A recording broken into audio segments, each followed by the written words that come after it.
Penetapan Ambon sebagai kota musik dunia harus diikuti pembenahan infrastruktur.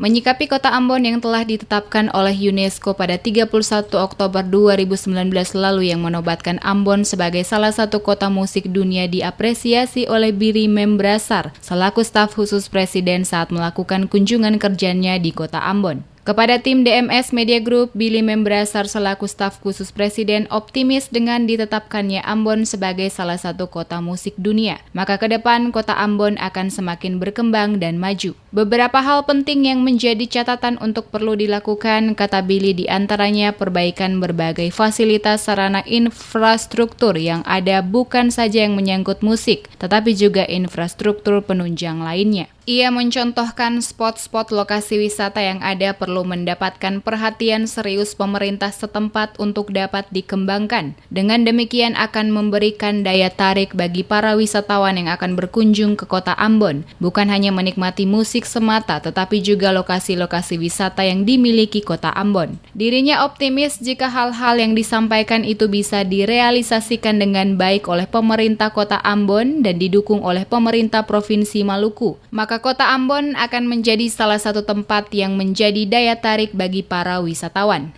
Saya sangat optimistis, itu sesuatu yang positif, tetapi infrastruktur untuk mendukung keberadaan turis atau orang-orang penikmat musik yang ingin datang dan menikmati musik tersebut pun harus didukung.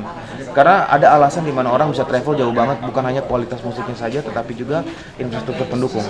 Jadi saya pikir kalau dua hal tersebut terpenuhi, maka trademark Ambon City of Music itu dapat menjadikan dan meningkatkan kesejahteraan untuk masyarakat Ambon.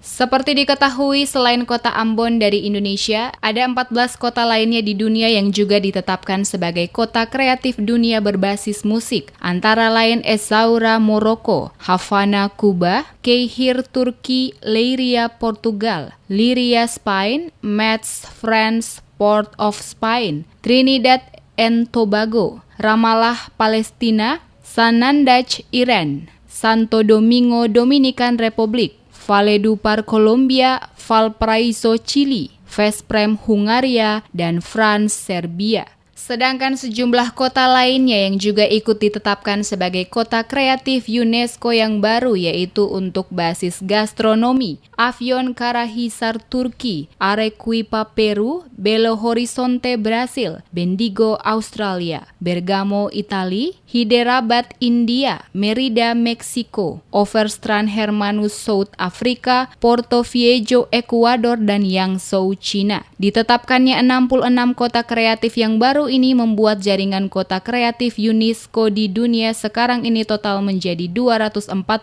kota.